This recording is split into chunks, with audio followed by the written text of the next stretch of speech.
चलिए बेटा, आज हम कक्षा 11 की यूनिट 6 का इंपॉर्टेंट क्वेश्चन पढ़ते हैं कि ग्रहों की गति संबंधी केपलर के नियम। ठीक है, इसको अच्छे से तैयार करना है। सबसे पहले हम क्या जानना है कि पोलैंड का एक साइंटिस्ट था बेटा, उसका नाम क्या था? कोपरनिकस। सर्वप्रथम पोलैंड का भौतिक शास्त्री कोपरनिकस ने यह बताया कि जो प्रत्येक ग्रह हैं, ये सभी ग्रह सूर्य के चारों ओर क्या करते हैं? चक्कर लगाते हैं। ठीक है, और सूर्य क्या है? स्थिर है। ठीक है, बाद में इसी के नियम को आगे बढ़ाकर केपलर ने, किसने बेटा? केपलर ने। ये कहां का था? ध्यान दीजिएगा, कोपरनिकस बेटा पोलैंड का था। ठीक है, और केपलर कहां का है? German scientist. कहां का है बेटा? जर्मन का। ठीक है, बाद में इसी नियम को आगे बढ़ाकर जर्मन साइंटिस्ट केपलर ने ग्रहों की गति संबंधी अपने 3 नियम, कितने नियम? अपने 3 नियम प्रतिपादित किए, जो निम्न है। क्लियर? इतना बोल लेंगे। सबसे पहले क्या बोलोगे कि सर्वप्रथम पोलैंड का भौतिक शास्त्री कोपरनिकस ने यह बताया कि सूर्य क्या है? स्थिर है, और जो प्रत्येक ग्रह हैं वो सूर्य के चारों ओर क्या करते हैं? चक्कर लगाते हैं। ठीक है, बाद में इसी नियम को आगे बढ़ाकर जर्मन भौतिक शास्त्री केपलर ने ग्रहों की गति संबंधी अपने 3 नियम प्रतिपादित किए, जिसे हम केपलर के नियम कहते हैं, जो निम्न है। ध्यान दीजिएगा, अब तीनों नियमों को आपको पढ़ना है।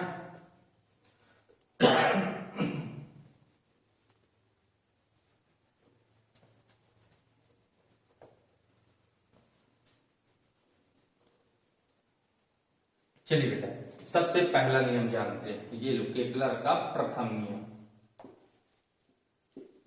प्रथम नियम सबको पता होगा कि हमारे सौर मंडल में कितने ग्रह बचे हैं? 8। पहले 9 थे, 2006 में प्लूटो को हटा दिया गया है। अब कितने ग्रह बेटा हमारे? 8। तो केपलर ने अपने प्रथम नियम में ये बताया है कि जैसे ये क्या हो गया बेटा हमारा? सूर्य। ठीक है, सूर्य के चारों ओर दीर्घवृत्तीय कक्षाएं हैं ऐसे। तो उसने अपने पहले नियम में ये बोला है, इस नियम के अनुसार प्रत्येक ग्रह, जितने भी हमारे 8 के 8 ग्रह हैं, प्रत्येक ग्रह सूर्य के चारों ओर दीर्घवृत्तीय कक्षा में चक्कर लगाते हैं, और जो सूर्य है वो उन ग्रहों के फोकस पर, कहां पर बेटा? उन ग्रहों के फोकस या कि नाभि पर स्थित होता है। इस नियम को, कौन सा नियम? प्रथम नियम, या ध्यान दीजिएगा, प्रथम नियम या कक्षा का नियम। ठीक है, प्रथम नियम को कौन सा नियम भी कहते हैं? ये कई बार पूछा जा चुका है कि केपलर के प्रथम नियम को कौन सा नियम कहते हैं। तो केपलर के प्रथम नियम को कक्षा का नियम भी कहते हैं। क्लियर हो गया? प्रथम नियम समझ में आ गया बेटा? क्या बोलोगे? ये क्या है हमारा? सूर्य के चारों ओर दीर्घवृत्तीय कक्षा में क्या करते हैं बेटा? ग्रह चक्कर लगाते हैं, और जो सूर्य है उन कक्षाओं के कहां पर? नाभि यानी फोकस पर स्थित होता है। इस नियम को हम केपलर का प्रथम नियम या कक्षा का नियम कहते हैं। अब आता है आपका द्वितीय नियम। ठीक,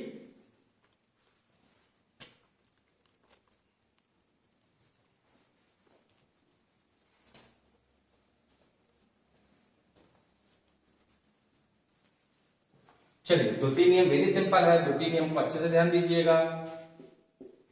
द्वितीय नियम, ठीक है, अपने ये तीनों नियम ग्रहों की गति संबंधी दिया है। जैसे देखो बेटा, ये हमारा सूर्य हो गया, और ये एक ग्रह की दीर्घवृत्तीय कक्षा हो गई। मान लीजिए यह ग्रह चक्कर लगा रहा है, तो क्या बोलोगे द्वितीय नियम में? इस नियम के अनुसार जब कोई ग्रह, ध्यान दीजिएगा, जब कोई ग्रह सूर्य के चारों ओर दीर्घवृत्तीय कक्षा में चक्कर लगाता है, तो सूर्य और ग्रह को मिलाने वाली काल्पनिक रेखा, सूर्य और ग्रह को मिलाने वाली काल्पनिक रेखा समान समय में समान क्षेत्रफल तय करती है। जैसे मान लीजिए यहां पे इस ग्रह की सूर्य से औसत दूरी कम है, तो इसलिए जो परिधीय दूरी है ये ज्यादा रहेगी, और जहां पे ग्रह सूर्य से ज्यादा दूर में होगा उसकी उतने ही समय में परिधीय दूरी क्या रहेगी, कम रहेगी। यानी ये क्षेत्रफल और ये क्षेत्रफल आपस में क्या होंगे, बराबर होंगे। इस नियम को कौन सा नियम बेटा, द्वितीय नियम, या कौन सा नियम, क्षेत्रफल का नियम। कौन सा नियम, क्षेत्रफल का नियम भी कहते हैं। तो तीन नियम क्लियर हुआ, एक बार फिर से रिपीट करते हैं। तो दो तीन नियम में क्या बोलोगे, जब कोई ग्रह सूर्य के चारों ओर चक्कर लगाता है तो ग्रह और सूर्य को मिलाने वाली काल्पनिक रेखा समान समय में समान क्षेत्रफल तय करती है।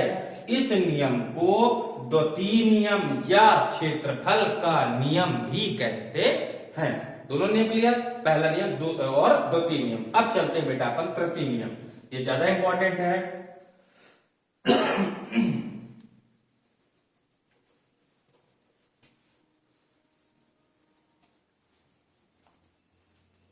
चलिए अब आता है नंबर थर्ड आपका तृतीय नियम। तृतीय नियम, इसमें भी कंडीशन वही है, आपको ग्रह को सूर्य के चारों ओर क्या करना है, दीर्घवृत्तीय कक्षा में चक्कर लगवाना है। ये आपका हो गया बेटा सूर्य, ठीक है, सूर्य के चारों ओर ये हो गई आपकी दीर्घवृत्तीय कक्षा। इस कक्षा में ये ग्रह चक्कर लगा रहा है, ध्यान दीजिएगा। यदि सूर्य के द्रव्यमान को कितना मान लें अपन, m, जो ग्रह चक्कर लगा रहा है उसका द्रव्यमान कितना मान लें, स्मॉल m, ग्रह और सूर्य के बीच की औसत दूरी कितनी मान लें बेटा, स्मॉल r, ठीक है। तो क्या लिखिएगा, ध्यान दीजिएगा, तृतीय नियम को पहले अपन एक्सप्लेन कर रहे हैं। जब कोई ग्रह, लिखोगे इस नियम के अनुसार, जब कोई ग्रह सूर्य के चारों ओर दीर्घवृत्तीय कक्षा में चक्कर लगाता है तो ग्रह के परिक्रमण काल, परिक्रमण काल मतलब एक चक्कर पूरा करने में लगा समय, परिक्रमण काल को कैसे इंडिकेट करते हैं अपन, t से। तो ग्रह के परिक्रमण काल का वर्ग सूर्य और ग्रह के बीच की औसत दूरी, सूर्य और ग्रह के बीच की औसत दूरी कितनी है बेटा, r, सूर्य और ग्रह के बीच की औसत दूरी के घन के अनुक्रमानुपाती होता है। इस नियम को तृतीय नियम या परिक्रमण काल का नियम, कौन सा नियम, परिक्रमण काल का नियम भी कहते हैं। यह हो गया आपका ग्रहों की गति संबंधी केपलर का तृतीय नियम, ठीक है। अब तृतीय नियम का आपको डेरिवेशन करना है, तृतीय नियम का निगमन करना है, ध्यान दीजिएगा, ठीक है। क्वेश्चन पूरा बनेगा कि केपलर के तृतीय नियम को लिखिए तथा सिद्ध कीजिए। तो तृतीय नियम को लिखने में ये लिख देना है, अब इसको प्रूफ करते हैं, प्रमाण।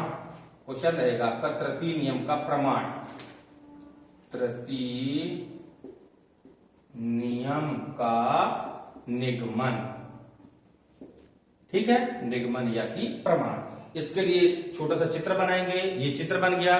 चित्र की थ्योरी में क्या लिखना है, चित्र में जो दिख रहा है वही बताना बेटा।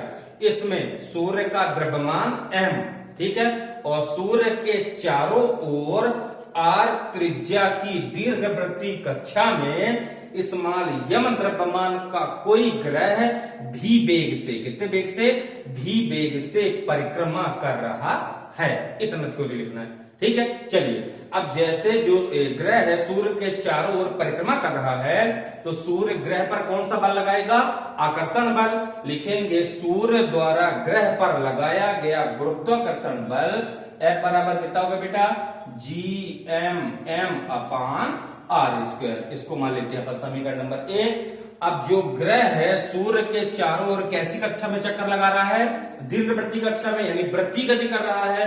तो वृत्तीय गति करने के लिए क्या जरूरी होता है, आवश्यक अभिकेंद्र बल। लिखेंगे ग्रह को वृत्तीय गति करने के लिए आवश्यक अभिकेंद्र बल F डैश बराबर कितना होगा बेटा, अभिकेंद्र बल का फार्मूला mv स्क्वायर बटा r। इसको मानते हैं अपन समीकरण नंबर 2, ठीक है। सबको पता है, पीछे भी पढ़ के आए हैं हम, कि जब कोई ग्रह दीर्घवृत्तीय कक्षा में चक्कर लगाता है तो आवश्यक अभिकेंद्र बल सूर्य और ग्रह के बीच लगने वाले गुरुत्वाकर्षण बल से ही प्राप्त होता है। मतलब ये F डैश कहां से मिलेगा आपको, F से, यानी F ही कन्वर्ट हो जाता है आपका एफ डैश में लिखेंगे, चूंकि एफ बराबर एफ डैश, क्योंकि एफ डैश हमको चाहिए और मिलेगा कहां से, एफ से। समीकरण 1 और 2 से मान भरो बेटा। तो एफ का कितना मान है, देखिए जी एम बटा आर स्क्वायर बराबर एफ डैश का कितना मान है, यम भी स्क्वायर बटा आर। कट क्या क्या रहा है, यम से यम कट गया, एक आर से एक आर कट गया। कितना बचा बेटा, देखिए भला, इधर बचा आपका भी स्क्वायर बराबर जीएम बटा आर। ये बचा भी स्क्वायर बराबर जीएम बटा आर, करेक्ट है। अब यहाँ पे फार्मूला लगाना है। चलिए, चूंकि सब लोग पढ़ चुके हो, भी बराबर कितना होता है, ओमेगा इंटू आर। रेखी वेग और कोणीय वेग में संबंध में पढ़ा है मैंने कि भी बराबर ओमेगा इंटू आर, और ओमेगा बराबर कितना होता है बेटा, 2 पाई अपान टी। यानी कोणीय वेग की परिभाषा से कोणीय वेग बराबर होता है बनाया गया कोण बटे समयांतराल।